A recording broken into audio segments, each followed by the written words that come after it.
Olá, pessoal. E hoje eu vou trazer para vocês aqui o resultado final, os resultados finais da minha pesquisa de mestrado no programa de pós-graduação em métodos numéricos. Eu sou o José Evandeilton Lopes e esse vídeo ele é parte da conclusão da disciplina Trabalho Individual 2, que eu apresento ao programa, tá bom? Então vamos lá.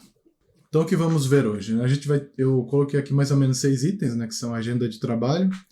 Vamos falar um pouquinho sobre a motivação do trabalho, depois um pouquinho sobre os objetivos, revisão de literatura, o pacote BetaReg, alguns estudos de simulação e uma aplicação a dados reais, tá bom? Muito bem. Uma das principais motivações para esse trabalho, pessoal, reside na questão da complexidade da medida de dor, tá? É um termo que não é muito comum para a maioria, mas é possível, né? E na ciência médica, os médicos, pesquisadores, eles encontraram e encontram formas de mensurar a dor, que é um mecanismo complexo.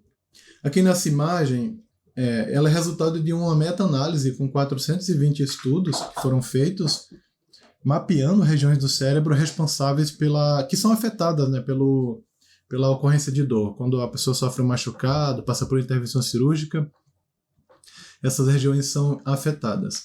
Como a gente pode ver no corte ali à esquerda, existem regiões profundas do cérebro que são afetadas através dos mapeamentos quando a pessoa sente dor, né? Na parte de cima, no meio, em várias partes do cérebro. Sendo o cérebro uma estrutura complexa, obviamente é importante ter métodos que meçam, né, com precisão essa questão da dor, né? Então nós queríamos abordar um pouco esse tipo de dado e ver como que a estatística pode nos ajudar com a análise e interpretação de resultados que são coletados a partir das medidas feitas de dor, né? Então um instrumento que é muito usado, um instrumento simples que é utilizado hoje na medicina, é o que eles chamam de Numerical Rate Scales. São escalas de classificação numérica que elas são usadas para os médicos, né, chegarem numa aproximação de qualquer dor que o paciente está sentindo. Então, nessa figura, nós temos um exemplo de uma escala de 10 cortes, chamada NRS-11, e ela vai de 0 até 10, onde 0 seria a não ocorrência de dor, e 10 a ocorrência de dor muito alta. No meio seria mais ou menos dor moderada, e acima do 6 seria uma dor severa. Então, dada a natureza complexa da dor e as limitações, né, essa escala, como vocês podem ver, ela é simples para poder capturar a complexidade. Elas podem trazer alguma imprecisão nas medidas, e a gente tem que lidar com esse tipo de imprecisão com a estatística.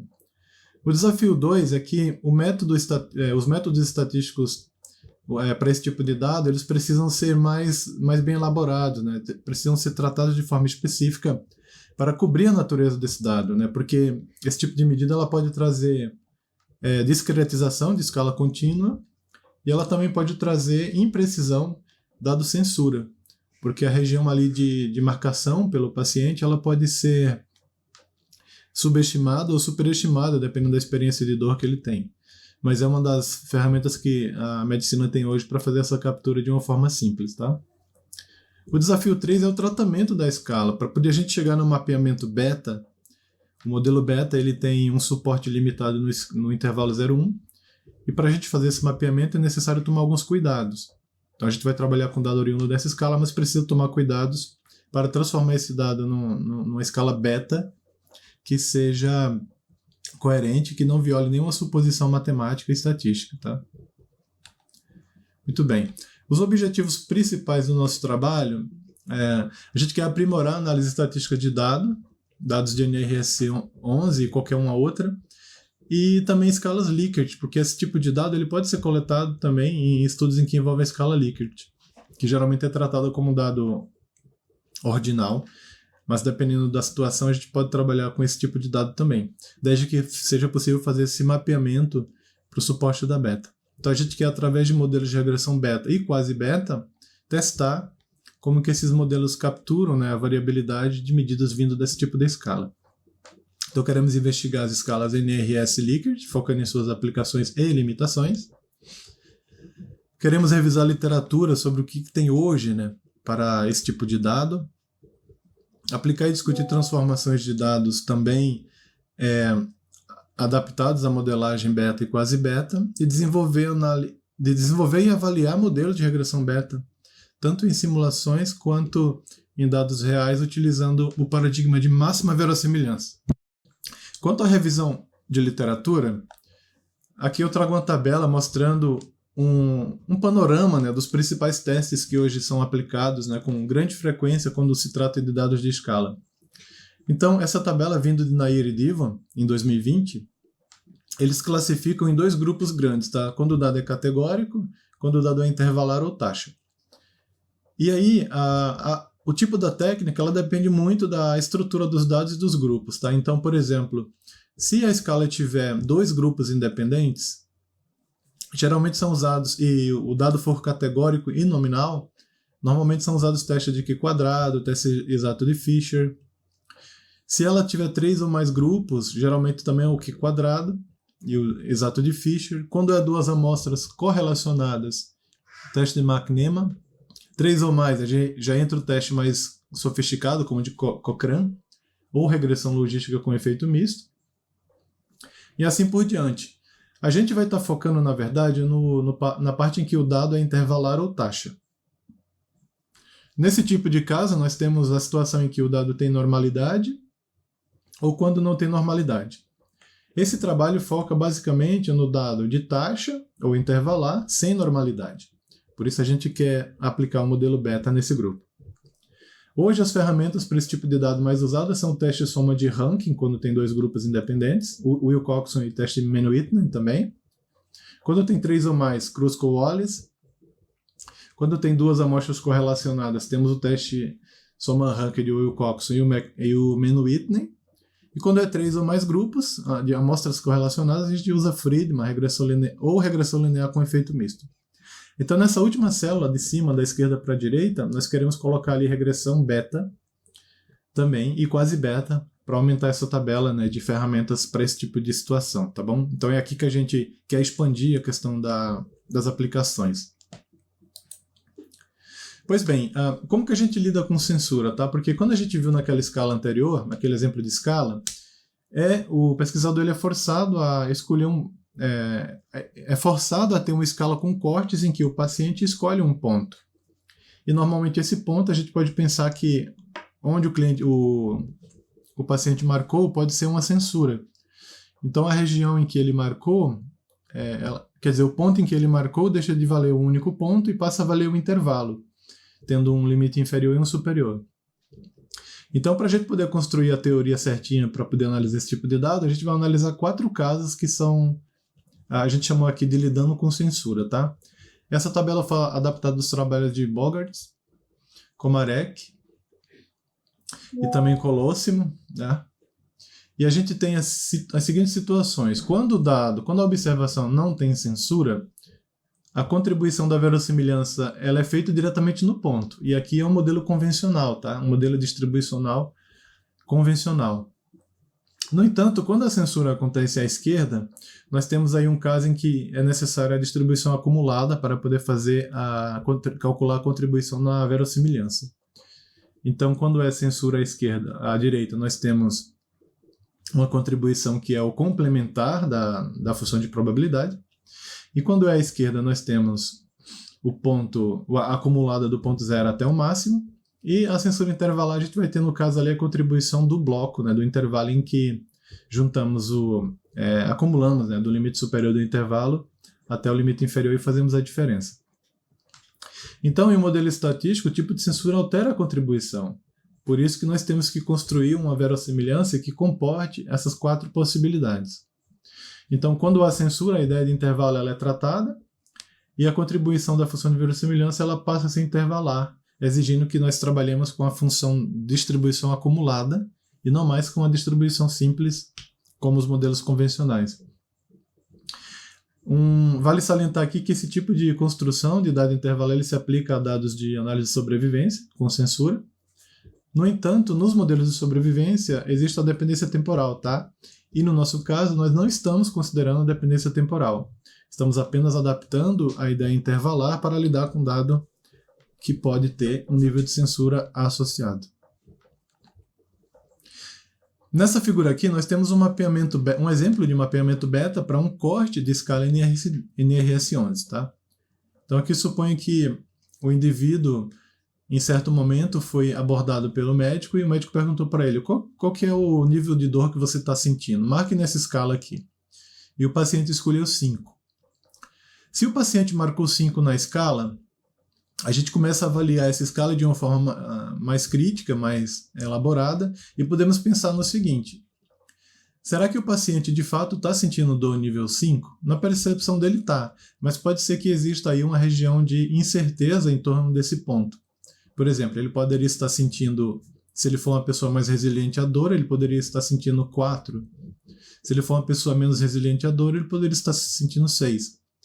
Então, para a gente fazer esse mapeamento intervalar da escala para tratar como modelo com dado intervalar, nós poderíamos estar colocando, inserindo ali uma região de probabilidade em torno da medida. E essa região de probabilidade recai no caso da contribuição intervalar, que a gente usa para poder fazer a estimação do valor da dor nesse intervalo. Tá? Mas acontece o seguinte, tá, pessoal? O modelo beta, ele está restrito ao intervalo 0,1. Então, para a gente fazer esse tipo de manobra na escala, nós precisamos fazer uma correção de borda, para que o nosso dado ele não caia no 0 nem no 1, porque aí quebraria o nosso modelo, já que o 0 e 1 não estão no suporte. Então, nesse caso aqui, nós trazemos uma equação y, né, que ela permite fazer a inversa. E essa y vai fazer para a gente esse corte de borda. E o R aqui seria o range, né, entre o mínimo e o máximo do intervalo. Tá bom? Quando a escala for NRS 10, 20 ou 100, por exemplo, que vamos trabalhar, a gente pode simplesmente fazer a divisão por 10, 20 ou 100 no range do intervalo e fazer esse corte para que o 0 e o 1 ele não faça parte do suporte. Então, quando a gente faz essa transformação, o nosso dado deixa de ser um número discreto, por exemplo, 5, né, e passa a ser 0,5, logo contemplado dentro do suporte da beta. Tá? Só uma observação, pessoal, é necessário que a transformação da escala precise ter uma função inversa, porque a gente pode ver no final do estudo o dado na sua escala real, ao invés de analisar na sua escala transformada. Muito bem, passamos pela escala, vamos agora dar uma olhada nas abordagens de modelo de regressão beta que são possíveis. Tá? Então a gente parte da distribuição beta, e aqui eu trago para a comunidade 2 exemplos. Né? Nós temos parametrizações, 2 tipos de parametrizações mais conhecidos na literatura. O primeiro da esquerda foi proposto pelo Ferrari e Cribari Neto em 2004, é o usual, inclusive, no pacote de modelagem beta-reg. E nessa parametrização, o Ferrari e Cribari Neto eles utilizaram a parametrização em φ, tratando φ como um parâmetro de precisão. E através dessa reparametrização, eles conseguiram desenvolver um modelo de regressão cuja esperança, né, da nossa variável resposta ela está sendo desenhada apenas em torno de μ, ou seja, a nossa função, nosso parâmetro de média. E a função de variância ela depende ali da média e do parâmetro φ. Portanto, ela está correlacionada, né, com a nossa média. Já Mariano e Bayer, em 2011, Mariano Bayer ele propôs em 2011 uma transformação que é baseada num parâmetro sigma, que é de dispersão. Nessa parametrização, ele também vai ter a média sendo explicada diretamente, a esperança de y diretamente sendo explicada pela média, e a função de variância ela deixa de ter o φ e passa a ter o sigma, tendo uma estrutura multiplicativa, tá? E não mais um quociente, como no caso do Ferrari Cribari Neto. Tá? O importante é notar aqui, assim, na parametrização de Ferrari Cribari Neto, nós temos esse φ embaixo no denominador da função de variância, e esse φ ele pode trazer problemas para a gente para a questão de otimização computacional, porque para alguns valores de φ próximo de -1, ou valores de φ muito grandes, esse quociente ele passa a ser indeterminado e pode ser bem complicado chegar na otimização da função de variância e também do parâmetro φ. Então, para superar esse problema, a abordagem de Mariano ela tira, né, esse divisor aí e passa a ter uma estrutura multiplicativa. Nós testaremos as duas, mas vamos trabalhar para frente com o modelo de Mariano. Vamos ver aqui como que fica a distribuição nos dois casos. Olha, do lado esquerdo nós temos a parametrização do Cribari Neto, e a gente vê aqui no gráfico a distribuição dos pontos, né, da massa de probabilidades ali para tamanhos diferentes de φ. Então, quando o φ é 5, por exemplo, nós temos ali uma baixa precisão, os dados se espalham mais, é mais variância, tá? Então isso é esperado. À medida que o φ ele aumenta de tamanho, nós temos mais precisão e, portanto, a distribuição vai se juntando, vai se concentrando no meio. Quanto ao parâmetro de média, o μ, ele sempre se comporta ali para valores menores, se juntando mais para a esquerda do y, e quando é valores grandes, ali próximo de 1, ele vai puxando para a direita do suporte. Independente do tamanho de φ e do tamanho de μ, ou seja, não importa a posição que os parâmetros estejam em escala, a distribuição ela é versátil, tá? Ela consegue capturar em qualquer região do suporte, aqui no eixo X, a variabilidade envolvida nos dados, tá? Do lado direito, nós temos a distribuição segundo o parâmetro de dispersão. E a interpretação do parâmetro de dispersão ela é como se fosse o oposto da precisão, porque quanto menor a dispersão, quanto menor é a dispersão, maior é a precisão. E quanto maior a dispersão, menor é a precisão. É isso aí. Então, nos dois casos, tá, a reparametrização ela não afeta drasticamente o suporte. Na verdade, ela não afeta o suporte, tá? Ela só mostra posições diferentes em que a função de probabilidade ela consegue trabalhar. Então, o resultado dessas imagens é que, independente de qual parametrização for, a distribuição de probabilidade beta, ela consegue dar conta para modelar esse tipo de dado. No caso, nós vamos trabalhar com a acumulada, no caso da contribuição intervalar. Então, precisamos ter aqui também a distribuição acumulada da beta. Do lado esquerdo, a gente segue com a mesma parametrização, considerando a precisão. E aqui desenvolvendo um pouco de álgebra para poder chegar na fórmula da acumulada. E do lado direito, nós trabalhamos com a dispersão também. E com as transformações corretas, chega-se na função acumulada, que é utilizada vai ser utilizada, né, na nossa função de distribuição de probabilidade acumulada. Sua contribuição na função de verossimilhança. Tá bom? Então, olhando também os perfis aqui de cobertura, nós vemos da esquerda para a direita a mesma lógica, tá? Primeiro gráfico à esquerda é a abordagem de Cribari Neto.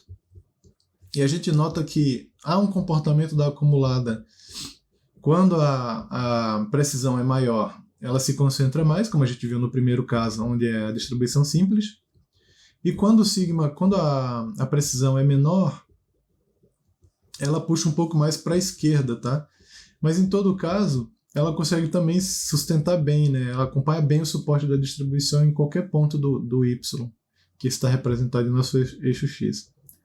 Para valores diferentes de média, ela também suporta muito bem, só que quando a média é pequena, ela espalha mais, e quando a média é alta, ela concentra mais. O mesmo acontece com o caso da dispersão, só que é o oposto, né? Quando a minha dispersão é menor, eu tenho, obviamente, menos variabilidade, a função ela concentra. E quando eu tenho valores altos de dispersão, a variabilidade é maior, a variância é maior, e a nossa distribuição ela se espalha mais. É exatamente o oposto da parametrização com precisão.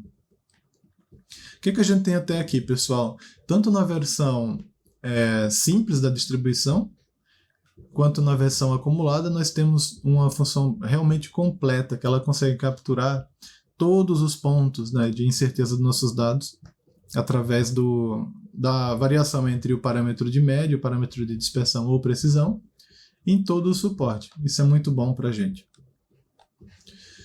Falando um pouquinho então sobre as distribuições, vamos falar agora sobre o modelo, como que é construído o modelo de regressão beta usual.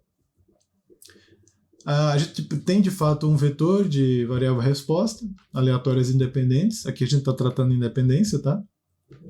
E a gente assume que cada ponto desse vetor tem uma distribuição beta, com média μ e parâmetro de precisão ou dispersão desconhecido, sigma ou φ. Então, nessa parametrização, o modelo fica com essa notação, tá? Temos y em função da beta, e aí eu coloquei sigma ou φ, pode ser uma das duas, e temos o nosso preditor linear associado à nossa função de ligação g, tá bom? E esse preditor linear ele vai ser explicado pela somatória dos betas, que são os parâmetros que nós não conhecemos, que estão atribuídos a cada uma das covariáveis que vamos estar trabalhando no nosso modelo de regressão. Então, G é uma função de ligação estritamente monótona e duplamente diferenciável. Isso é necessário, pessoal, por causa do processo numérico, né, da otimização. Precisamos, para a função score, as derivadas de ordem 1. E para a matriz de informação, precisamos das derivadas de ordem 2. Então, é necessário que essa função de ligação contemple a primeira e segunda derivadas.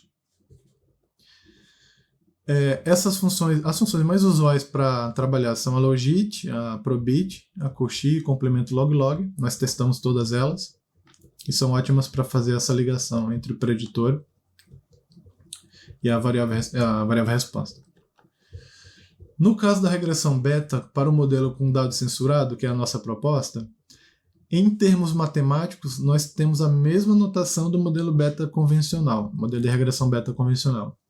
Só que tem aqui um detalhe que é em relação à construção computacional, pessoal, porque agora, nos casos em que nós temos um dado com intervalo, a nossa medida ela deixa de ser um ponto e passa a ser um intervalo com mínimo e máximo.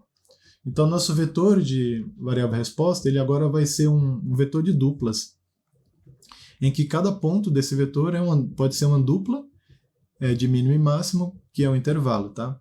E computacionalmente a gente tem que contemplar essa situação para poder compor o modelo de uma forma coerente e consistente. O nosso y ele continua no suporte 0,1. Vamos ter ainda, né, o nosso vetor de parâmetros betas a ser estimados. Nós não conhecemos eles, conhecemos apenas os dados, as variáveis resposta. E a estrutura toda semelhante à estrutura do modelo convencional. Para a gente poder fazer a construção da verossimilhança contemplando esse caso, que é o caso intervalar, e esse outro caso, que é o caso convencional, a gente relembra do seguinte, tá? O teorema fundamental do cálculo, ele exemplifica para a gente que para a gente calcular uma massa de probabilidade intervalar, nós podemos utilizar essa questão da diferença, né? Calculando a acumulada do mínimo do suporte até o ponto máximo no intervalo, e do mínimo do ponto até o limite mínimo do intervalo. E a diferença entre esses dois pedaços gera para a gente a massa de probabilidade que a gente precisa para usar como a contribuição na verossimilhança, tá bom? No nosso caso aqui, a função de distribuição beta ela é contínua. Então a gente não usa a parcela de somatórios, que é específica para funções discretas, que é mais para lembrar, tá, pessoal? Então, lembrando lá da tabelinha que nós estávamos antes, essa tabelinha aqui, ela mostra para a gente um delta na coluna tipo, que ela está associada ao tipo de censura, tá? Então, dependendo do tipo de censura que cai, é possível que a contribuição caia na situação intervalar ou na situação simples. Quando cair na situação simples, nós temos um caso da distribuição simples beta, e quando cair na acumulada, a gente vai trabalhar com... quando cair na intervalar, a gente vai trabalhar com a acumulada. Dado isso, nós propomos a seguinte distribuição sofisticada aqui da função de verossimilhança, tá?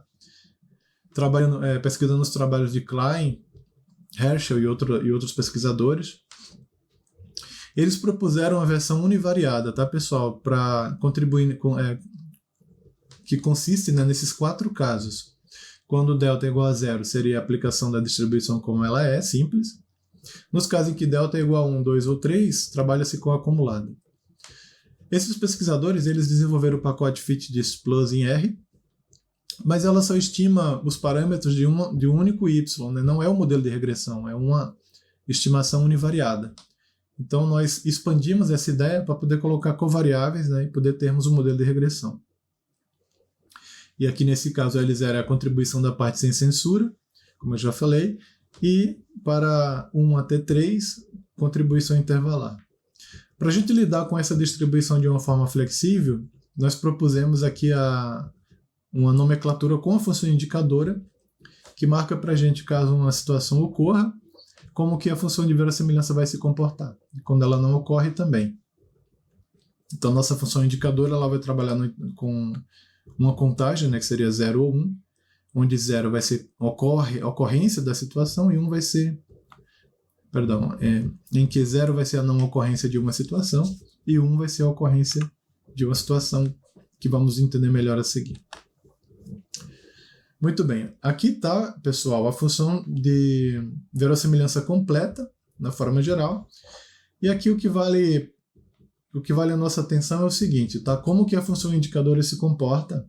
Se vocês olharem da esquerda para a direita, da esquerda nós temos a versão em produtório, e à direita nós temos a versão em logaritmo, que é a função melhor, a estrutura melhor para fazer a otimização. Então vamos lá.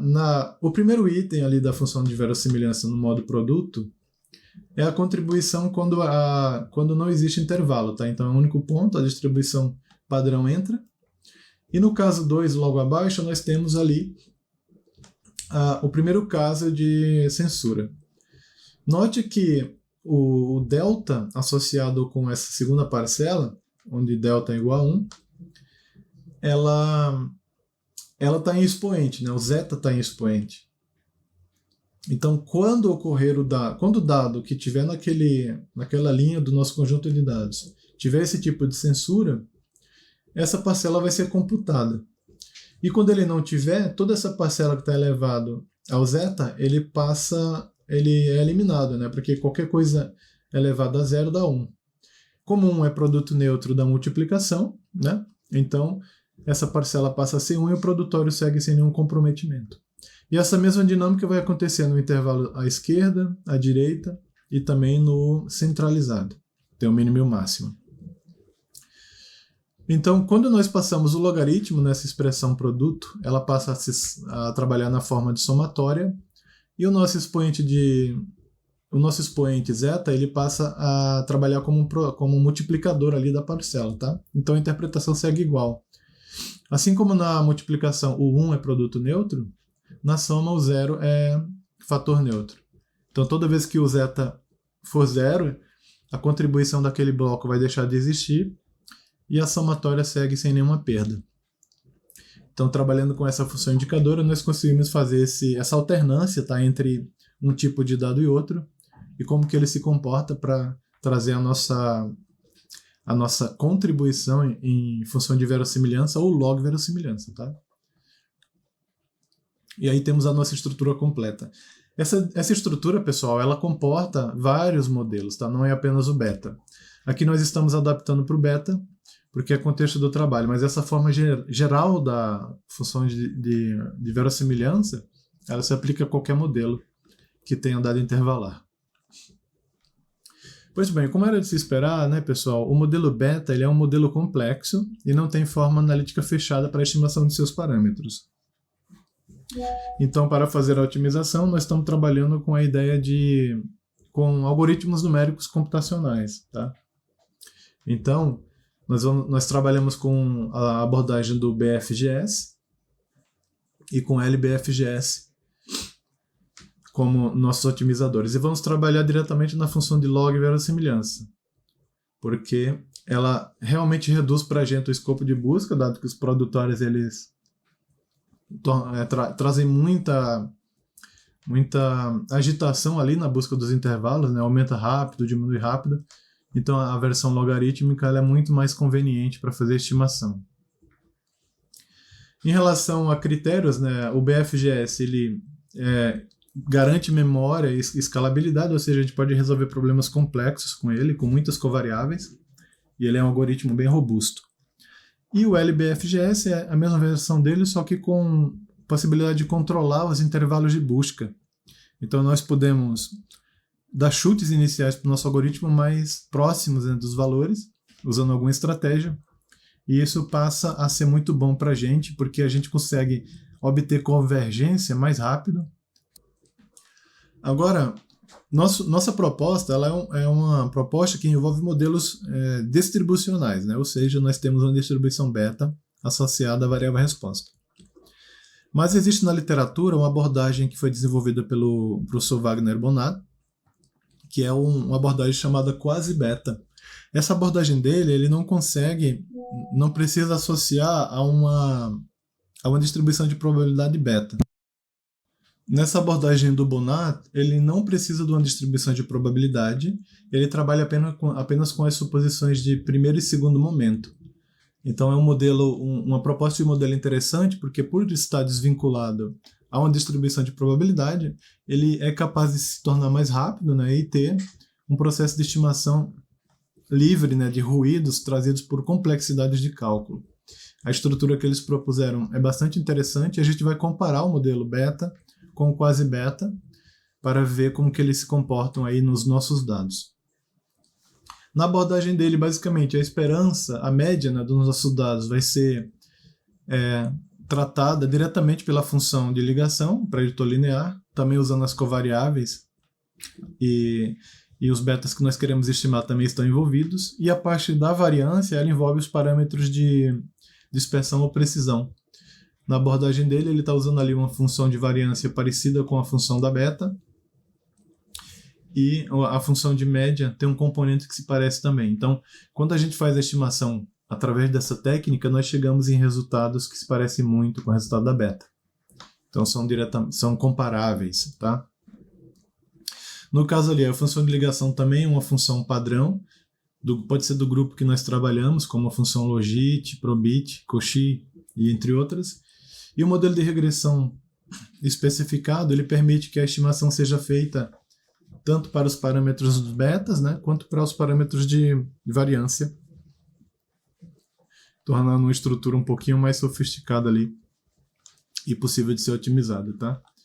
O processo de otimização dessa estratégia, né, do Bonat, ela é um pouquinho diferente da nossa. Primeiro porque a nossa a gente vai fazer tudo computacionalmente. Essa aqui, embora seja computacional, ela tem uma parte algébrica que descreve bem as duas etapas, tá? Porque nós temos ali uma parte que está associada com o beta e uma parte que está associada com a variância. Então eles trabalharam com uma função de quasi-score, que chamamos quasi-score, que ela trabalha com as derivadas, né, daquela parcela envolvendo os parâmetros de média. É uma proposta que o Jorgensen e o seu colega, né, eles trabalharam, e Bonat, o professor Wagner Bonat, aproveitou essa ideia para poder fazer a criação, né, a otimização, né, do pacote da técnica do quasi-beta. Inclusive esse pacote que é o MacGLM, ele tem essa otimização pronta.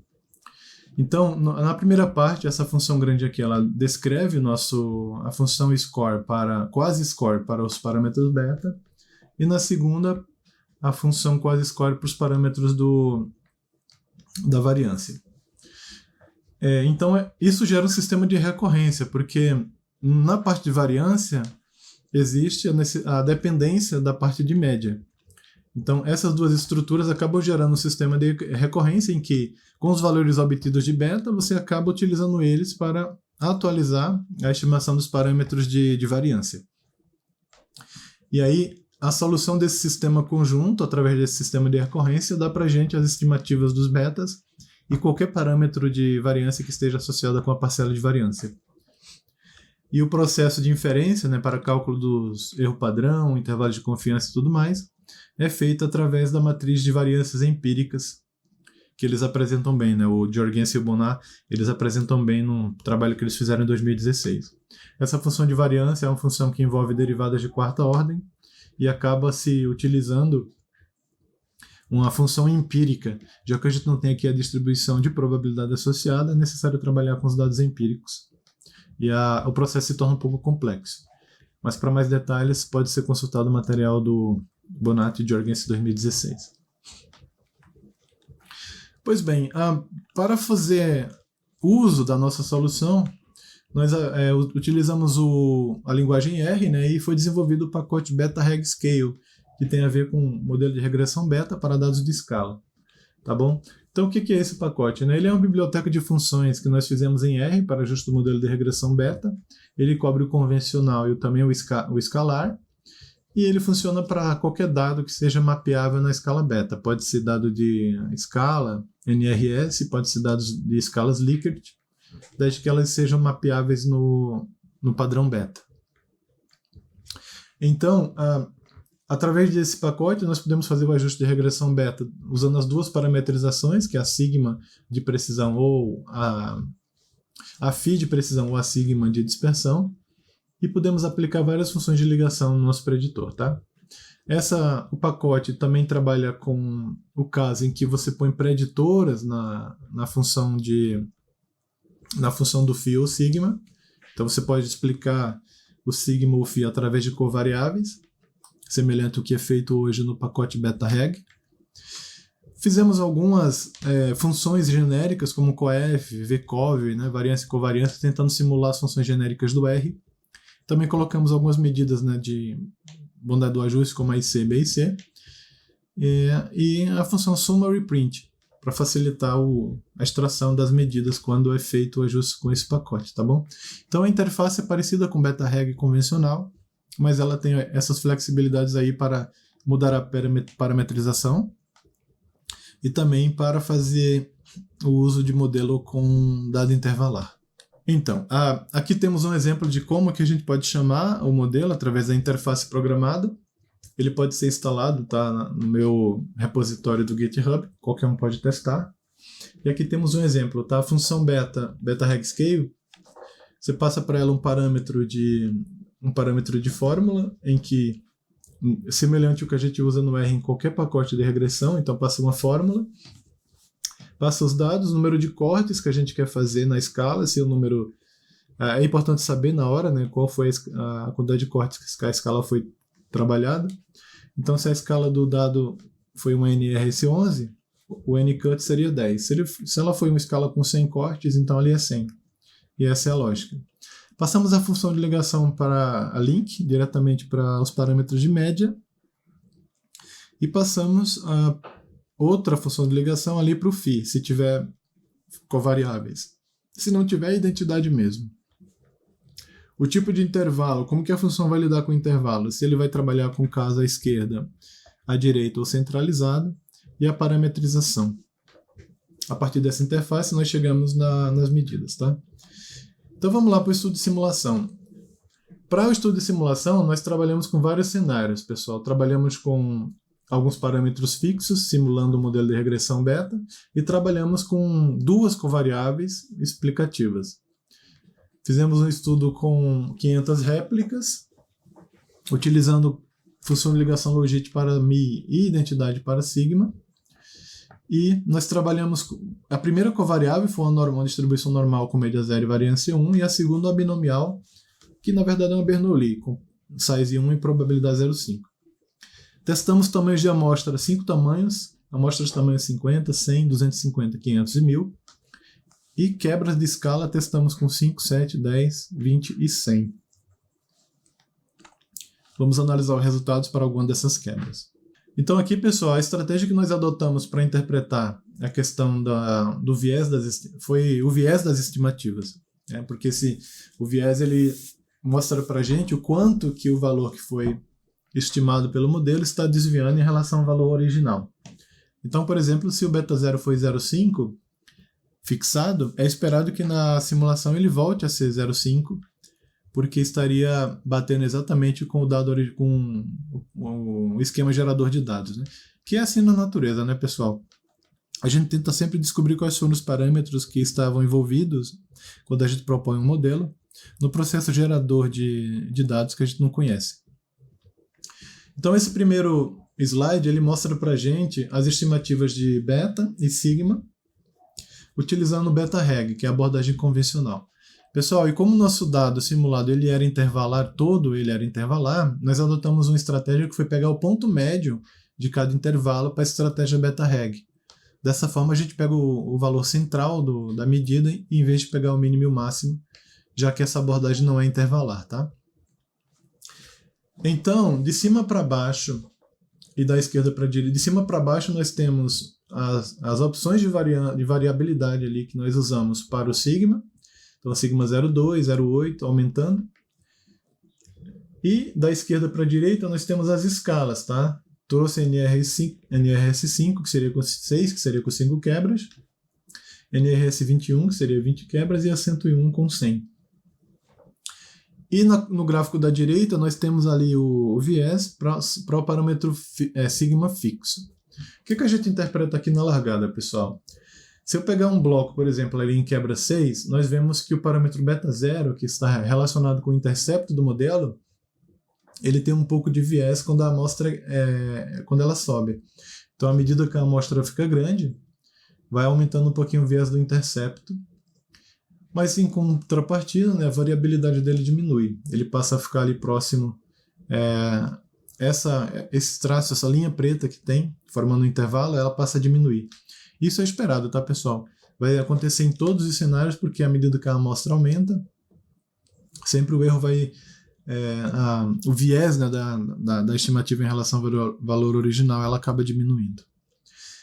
No caso do beta 1, que é a nossa variável preditora normal, ela apresenta muito próximo ali o viés do valor real.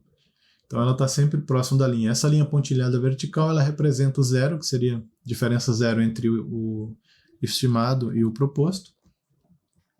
Tá bom? E no caso do beta 2, associado com a nossa variável Bernoulli, ela puxa um pouquinho mais para a direita, tá? Então a nossa estimativa ela foi um pouquinho maior do que foi o valor fixado. Olhando todos os betas ali de cima para baixo, o que a gente nota assim de ganho de algo comum? Quanto maior é a escala, ou melhor, quanto maior é os cortes, a quantidade de cortes que a nossa escala tem, existe uma tendência de que a precisão aumente, porque o viés ele diminui, tá vendo? Então, amostras tamanho 50, sempre elas vão ter variabilidade maior do que amostras tamanho 1000. Mas quando tem mais corte na escala, a precisão aumenta muito, significativamente, em todos os cenários para o sigma menor de 0,5. Ela só passa a errar mais quando você tem ali a dispersão maior, quando o sigma passa a ser maior. Ou seja, se a dispersão é grande, nós temos com certeza mais erro na parte das estimativas. Isso é esperado porque a variabilidade, a variância, ela passa a ter mais impacto. E a gente vê isso aqui no gráfico da direita, tá, pessoal? Por exemplo, quando eu tenho menos escalas de menos cortes, por exemplo, NRS6, o parâmetro sigma ele erra bastante. Então as estimativas deles estão sempre superestimadas em relação ao parâmetro verdadeiro. Então note que com 6 está sempre à direita, com 21 ele está sempre à direita, mas passa a se aproximar do valor que foi simulado, valor fixado, né? E quando tem mais cortes, ele se aproxima muito mais ali do valor que foi simulado. Isso explica, né, a precisão dos betas, porque tem relação, né? Os dois são relacionados. Passando aqui para o caso do Beta Reg Scale, no Beta Reg Scale a gente começa de partida já vendo que parâmetros baixos ali, menores de sigma, eles são mais precisos ali, né? Tem um viés menor do que tem o caso em que o dado não é escalar, tá? Então os betas eles seguem um pouco da mesma estrutura, tá? Nosso intercepto continua puxando para a esquerda e o parâmetro do 2, né, o beta 2 passa a puxar para a direita, continua puxando para a direita, mas no geral o comportamento se parece e se acentua quando você tem o sigma maior. Tá? Parâmetros sigma maior acabam trazendo mais erro para as estimativas dos betas e parâmetros sigma menores tendem a trazer mais precisão. E também a questão do tamanho da amostra ela vai afetar do mesmo jeito. Quanto maior é a amostra, aparentemente maior é a precisão dos betas. E quanto maior é o sigma, maior é o erro associado aos betas. Tá bom? E no caso do modelo da abordagem quasi beta, utilizamos a mesma estratégia do modelo comum, em que a gente pega ali a média do ponto, a média do intervalo do ponto. E o que nós vemos aqui, pessoal, é uma coisa surpreendente, tá? Quando a gente olha os vieses dos betas em todos os cenários, sem exceção, não importando o tamanho de cortes, a quantidade de cortes da escala, não importando o tamanho do sigma, não importando o tamanho de amostra, em todos os cenários nós vemos uma precisão muito grande entre os valores que foram fixados e os valores que foram obtidos pela simulação. Isso aqui é fantástico, pessoal, porque o modelo quasi-beta ele não tem a distribuição associada e mesmo assim ele consegue capturar tão bem a questão da variabilidade, trazendo para a gente uma medida mais precisa para os betas. O mesmo acontece para o sigma, tá? A única coisa que eu vejo afetar no sigma nessa simulação é quando a escala tem menos cortes, porque tem mais um erro um pouco maior associado. Mas todas as escalas acima de 21 cortes, e no 10 também vimos, o sigma é muito preciso. Ele só varia um pouquinho mais também quando a amostra é pequena, mas quando a amostra é grande, ele sempre vai tender a retornar o valor original da simulação, tá? Então isso tem bastante impacto na questão da modelagem, é uma abordagem bem interessante para ser usada. Agora, para fechar aqui a parte de simulação, analisamos o que a gente chama de cobertura, tá? A cobertura, pessoal, basicamente é a taxa, né, de vezes em que a nossa estimativa nas simulações, nas 500, ela esteve acima do intervalo, esteve dentro do intervalo de confiança que nós adotamos. Cada beta do modelo, pessoal, foi estimado considerando um p-valor de 0,5 e um alfa, né, uma precisão intervalar de 95%.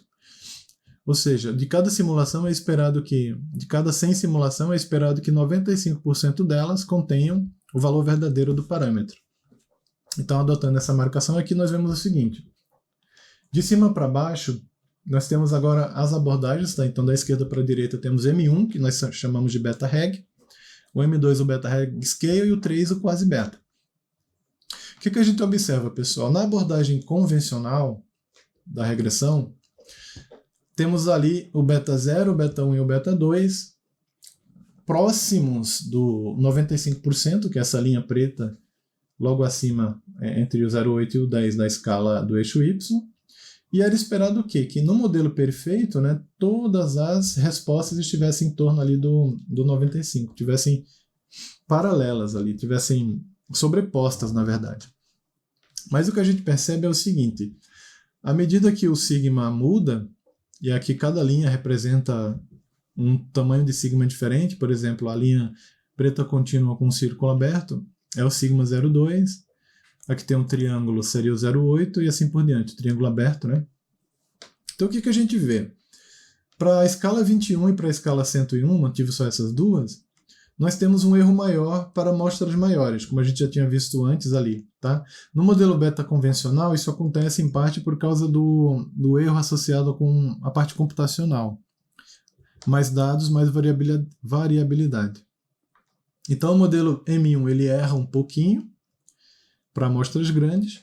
A nossa proposta, né, o modelo intervalar, ele segue parecido com o primeiro, até porque eles são distribucionais, né?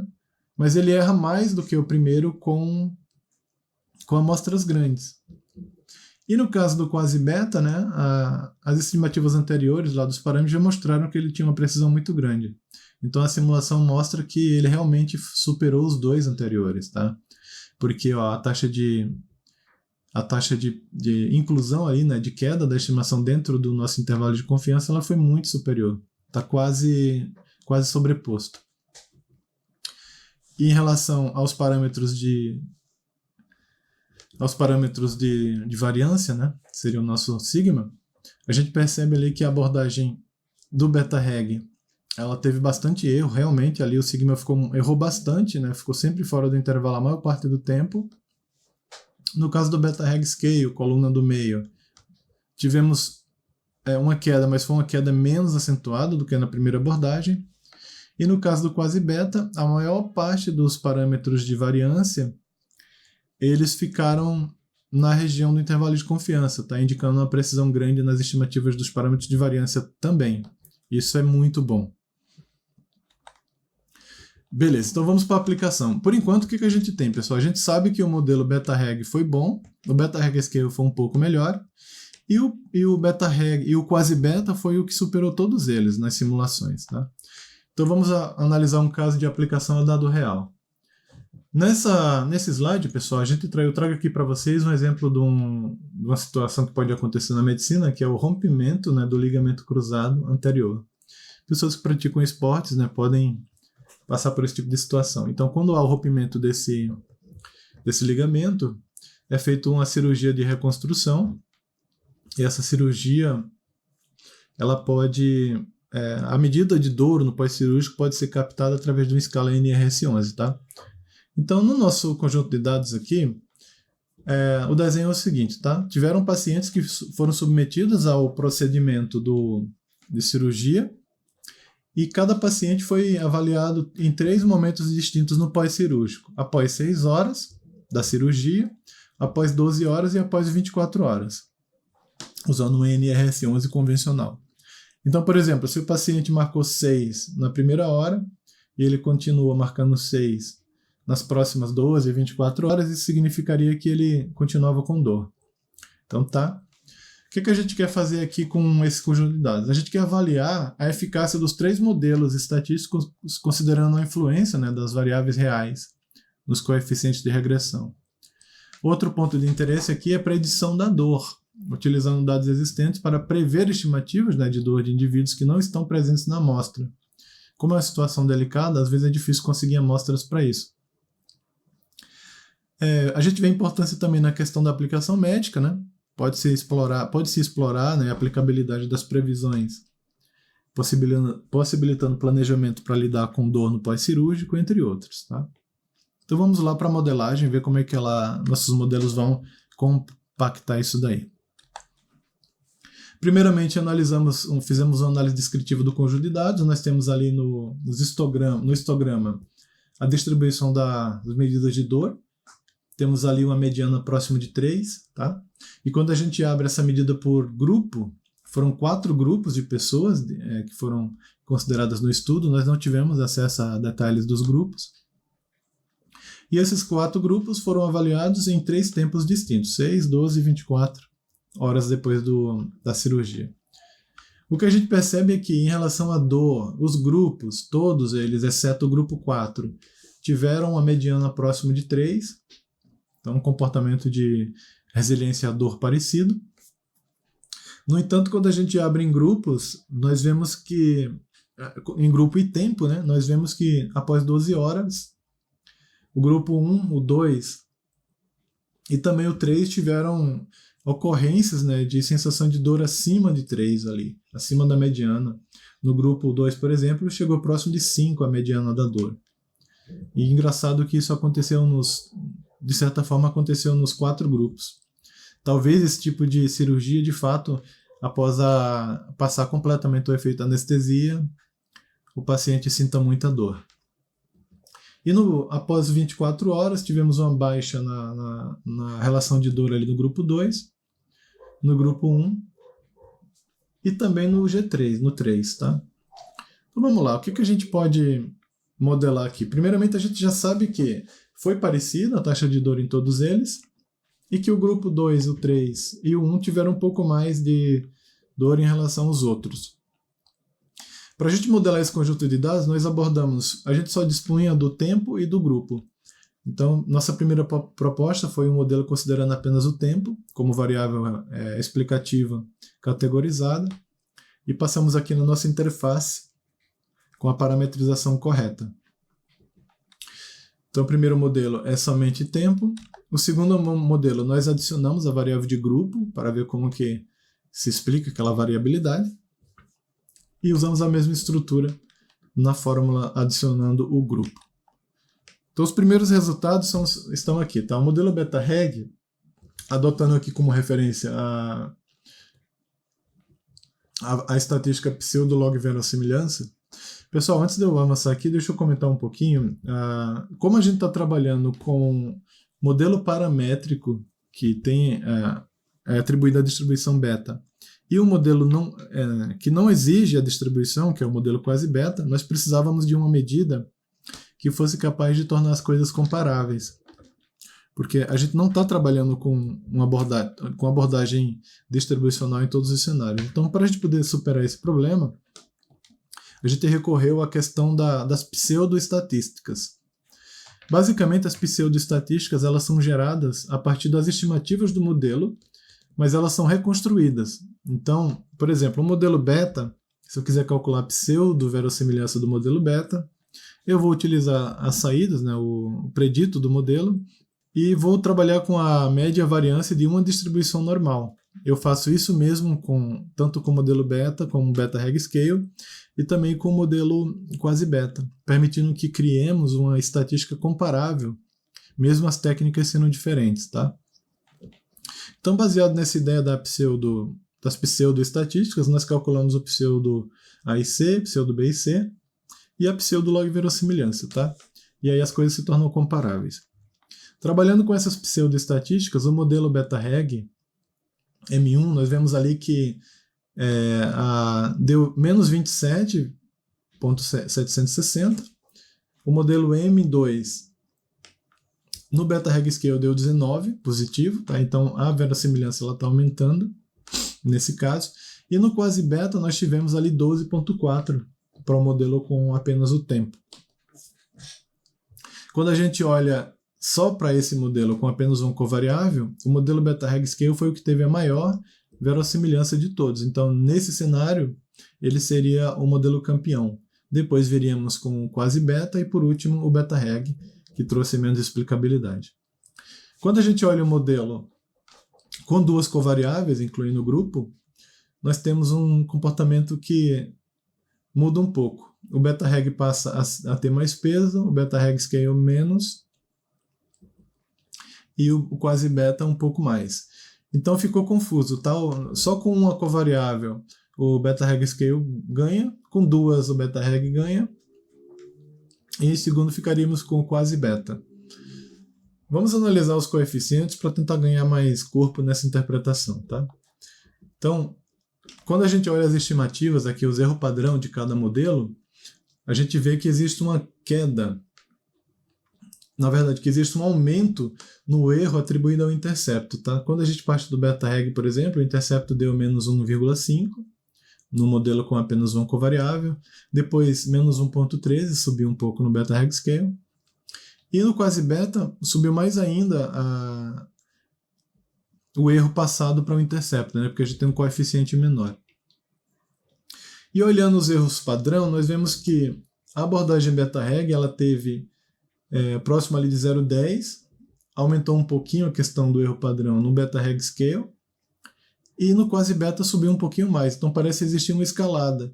O modelo simples tem um nível de erro padrão, o modelo mais complexo ele tem um pouco menos, e o quasi-beta ele volta a ter um pouco mais.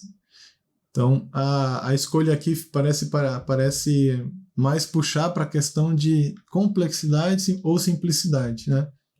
Um pesquisador poderia pensar, nossa, eu não vou ganhar muito na questão do erro padrão se eu usar uma estratégia mais sofisticada, como por exemplo o beta-reg-scale. Mas ele poderia trabalhar então então ele poderia trabalhar com uma abordagem mais simples que também traz a resposta. Seria o quasi-beta, né? Fazendo a mesma análise no modelo M2, com grupo e tempo, nós temos um comportamento parecido, em que o erro padrão do beta-reg é um pouco maior do que o erro padrão do beta-reg-scale, e o quasi-beta vem com um erro padrão um pouco maior. Analisando aqui os três modelos novamente aqui, as três abordagens, escolhendo o modelo com o tempo apenas, a gente percebe que os coeficientes, todos eles ali, por exemplo, no beta-reg, ficaram com um p-valor bacana, um p-valor abaixo, né, de 0,05, portanto forte, estatisticamente. Beta-reg-scale seguiu a mesma linha, e o quasi-beta teve um pouquinho de penalização no beta 2, relacionado com um dos níveis de tempo. Mas como a gente sabe, pessoal, todo modelo que entra a variável dummy como explicativa, se pelo menos o nível dessa dummy for significativo, essa variável tem que ficar no modelo. Então, o que a gente tira aqui desse panorama, tá? Todos os modelos, todas as abordagens, elas são aplicáveis e elas trariam ganho na modelagem desse conjunto de dados, tá? Então, nesse momento, a decisão ficaria mais por conta de simplicidade, tamanho da base, né? Complexidade, e a questão da técnica o pesquisador teria que escolher.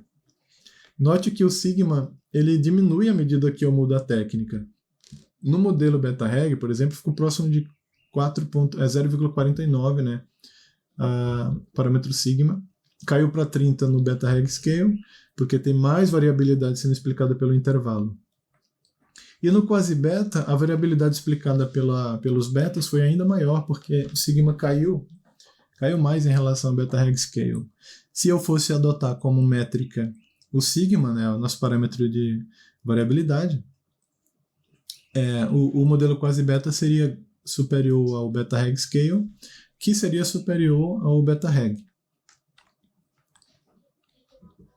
Isso aqui, de certa forma, pessoal, está em linha, né, com o que a gente viu nas simulações. Né? O modelo beta-reg foi o que acertou mais, depois o beta-reg scale e, por último, o quasi-beta, o beta-reg.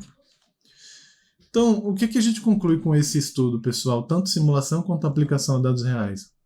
De cara, nós vemos que os três modelos, as três técnicas, elas funcionam bem na hora de fazer as estimativas. Funcionaram bem nas simulações, na maior parte dos cenários, com exceção do M3, né, o quasi-beta, que foi o que ganhou em todos os cenários.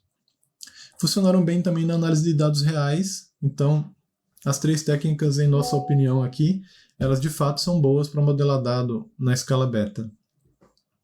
Eles foram avaliados com dados reais e com simulações, e os resultados foram estatisticamente satisfatórios, né? O que é bom para a gente. E existe uma tendência de qualidade, de acordo com a complexidade. Por exemplo, o modelo beta-reg, ele tem uma complexidade, tá? O beta-reg scale, ele tem uma complexidade ainda maior, né? Passa por todo aquele aparato da função de verossimilhança com intervalo, passa por a questão do dado na escala intervalar, com massa, né? Envolvendo o mínimo e o máximo. O processo de estimação é puramente computacional e é mais complexo por causa de todo esse aparato, né, de algébrico que tem por trás, que tem que ser estimado por computador, tá? E o beta-reg e o quasi-beta, que é simples, é um modelo que não envolve uma distribuição de probabilidade. Então, não é fácil decidir qual deles foi melhor. Para mim, os três são úteis e os três são aplicáveis em contextos gerais. Eu poderia dizer o seguinte, pessoal, se você tiver uma base de dados muito grande, e a tendência nos dias de hoje, valeria mais a pena trabalhar com o modelo quasi-beta, porque a gente viu nas simulações que ele realmente consegue trazer boas estimativas mesmo com amostras grandes. Enquanto que a abordagem distribucional, tanto a beta-reg quanto o beta-reg scale, eles foram penalizados pelo tamanho da amostra. Isso quer dizer que quanto maior a base, maior vai ser o erro associado com as estimativas. Então, se o pesquisador tiver um conjunto de dados pequeno, compensa ele trabalhar com qualquer um dos três. Se ele tiver um conjunto grande, compensa ele trabalhar com aquele que se comportou melhor em bases grandes. Os três são úteis. Nossa conclusão é que os três são úteis e são aplicáveis, bastando o pesquisador ele analisar o cenário dele e decidir qual que é a melhor técnica que ele vai querer trabalhar. Nossa proposta aqui, a gente entende que ela foi atingida. Nós conseguimos colocar naquela tabelinha das ferramentas estatísticas mais 3 possibilidades de análise de dados de escala, né? Fazendo o mapeamento beta. O que a gente quer fazer como trabalho futuro, pessoal? Aqui só antes de falar disso, né, a interpretação dos casos de dor. Teríamos que trabalhar ali com os preditos, tá? Então isso fica para uma próxima análise. Mas a gente tem entendido que é importante investigar ali a questão dos preditos em cima do nosso conjunto de dados, para poder ver como é que ficou, como que seria na interpretação da situação de dor para indivíduos que não estão na amostra. Enfim, voltando aqui, trabalhos futuros. A gente quer fazer aplicação a dados com dispersão variável. Notem que na simulação que nós fizemos, nós usamos parâmetro de dispersão e precisão fixos, né? Então não modelamos esses parâmetros usando covariáveis. Queremos fazer isso para ver como que as abordagens elas se comportam, né, em dimensões maiores de variáveis explicativas, de variáveis preditoras. Queremos fazer um refinamento na análise de resíduo e diagnóstico. Então, resíduo e diagnóstico no modelo sofisticado como o beta-reg scale, ela é um pouquinho complexa de ser feita, até porque ela tem aspectos computacionais ali envolvidos. Então a gente quer aprimorar, quer trabalhar um pouco mais nessa linha. E em relação ao desempenho, nós notamos que o BetaReg Scale ele é muito demorado para rodar, porque ele tem justamente aquele trabalho, né? Muitas integrais, muitas derivadas numéricas. Então a gente entende que o ideal seria trabalhar com uma linguagem de programação um pouco mais rápida, como C e C++, criando métodos ali para fazer estimação de uma forma mais rápida, para poder agilizar o processo de otimização. E queremos aprimorar esse framework, né, criando o BetaReg Scale, publicando o BetaReg Scale no CRAN, né, no grupo de pacotes do R, para poder as pessoas trabalharem na comunidade. E até chegar lá precisamos melhorar esses aspectos ali, né, como o custo computacional e análise de diagnóstico, achamos interessante. Queremos expandir também o campo de aplicabilidade. Nós temos bastante possibilidade de campos, né, mas testamos apenas na medicina. Um exemplo de cirurgia, né? Mas a gente poderia testar também em dados de agronomia, da engenharia, medidas relacionadas com estudos de psicologia, entre outras. E ver como que esses modelos se comportam, como que eles funcionam nesses outros conjuntos de dados de áreas diferentes. Para assim poder tornar o framework mais vasto, né? E melhorar ali a questão da discussão acerca da aplicabilidade. Tá bom? Então, pessoal, isso é tudo. Esse é o nosso trabalho. Espero que vocês gostem desse trabalho e se tiverem alguma dúvida, né, acessem meu GitHub, mandem mensagem lá, contribuam com o pacote para que a gente possa tornar o negócio um pouco mais interessante para toda a comunidade, tá? Então, estou bem agradecido de ter concluído esse trabalho no programa de pós-graduação em métodos numéricos. Espero vocês nos próximos trabalhos. Aqui são as referências, tá? Quem tiver interessado, só pausar o vídeo e dar uma olhada. E tem muito mais no trabalho no trabalho final que será publicado em breve no repositório do Métodos Numéricos. Até mais.